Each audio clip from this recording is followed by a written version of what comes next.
Bonjour, aujourd'hui correction d'exercice sur les suites arithmétiques.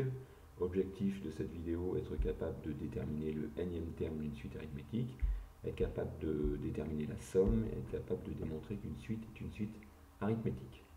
On va partir de 3 exercices pour pouvoir faire cette démonstration. Donc nous, on connaît deux formules. On sait que un c'est u1 plus n-1 fois r.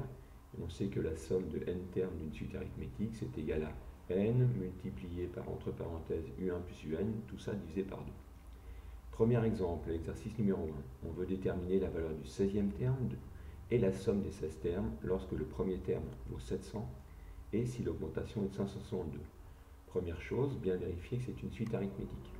On voit qu'on augmente à chaque fois de 562, donc on peut conclure que cette suite est bien une suite arithmétique. U1, c'est la valeur du premier terme, c'est bien 7000. Et l'augmentation est de 562, donc la raison est de 562. À partir de là, je suis capable de calculer le 16e terme. Le 16e terme, donc on remplace U1 par sa valeur. N vaut 16. En gros, ça veut dire que pour passer du premier terme au 16e terme, eh bien, il faut ajouter 15 fois la raison. Voilà, donc moi je suis du premier, je vais aller au 16e. Pour passer du premier au 16e, il me manque bien 15 fois la raison. C'est bien l'équivalent de 16 moins 1, donc c'est pour ça que je mets 15. Donc U1 c'est égal à 7000 plus 15 fois 562. J'obtiens donc la valeur du 16e terme qui est de 15 430. Une fois que je connais le 16e terme, je suis capable de calculer la somme des 16 termes. Comment je fais pour calculer la somme? J'utilise la formule qui m'est proposée. Donc je veux la somme des 16 termes, donc c'est important de marquer le 16 ici puisque c'est bien la somme des 16 termes que je veux. Qu'est-ce que c'est que la somme des 16 termes? C'est bien n, donc j'ai 16 termes, multiplié par U1 plus, moi je veux jusqu'au 16e, donc U16, que j'ai calculé précédemment, 15 430, tout ça divisé par 2. Et lorsque je fais le calcul, j'arrive à 179 440. Voilà pour ce premier exemple.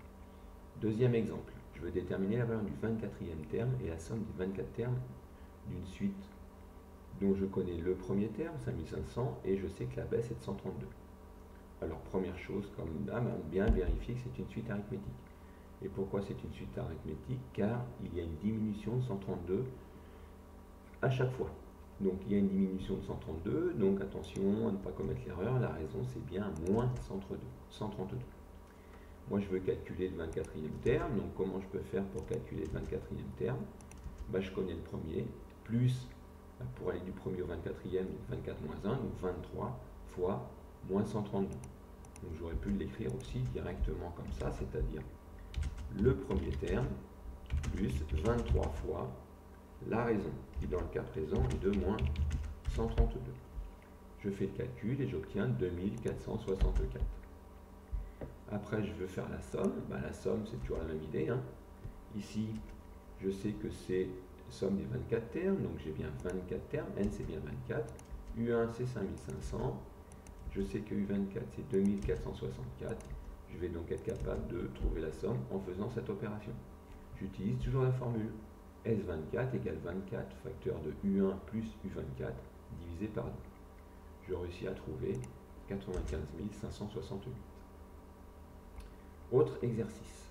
Un exercice dont là, je connais moi le bénéfice sur plusieurs années. Je sais que U1 correspond à 2017, U2 à 2018, etc. etc.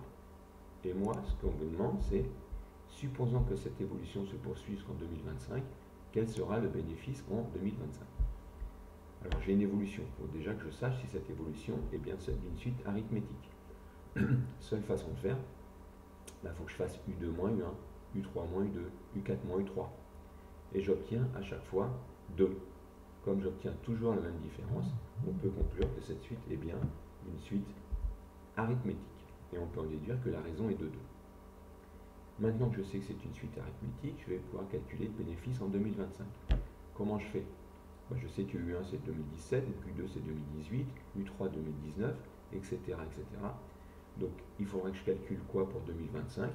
2025, c'est 5 ans après 2020. 2020, c'est U4. Donc 5 plus 5, il faudra donc que je calcule U9.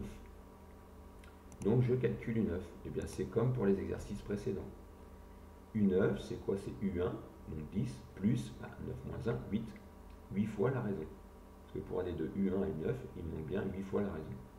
J'obtiens comme ça, donc je peux le réécrire aussi comme ça, ce que je disais tout à l'heure, c'est bien 10 plus 8 fois la raison, qui est de 2. 8, je répète et j'insiste, parce que je passe de U1 à U9, il manque bien 8 fois la raison. Donc j'obtiens 26. Maintenant je sais que c'est 26, je peux facilement trouver le bénéfice total correspondant à la somme de 2017 à 2025 de ces différents chiffres d'affaires. Donc moi je vais faire la somme des 9 termes. S9, c'est donc N9 fois U1 qui vaut 10 plus U9 qui vaut 26, tout ça divisé par 2. J'arrive donc moi à un total de 162. Donc le bénéfice total réalisé est de 162 millions d'euros. Voilà pour cette correction d'exercice.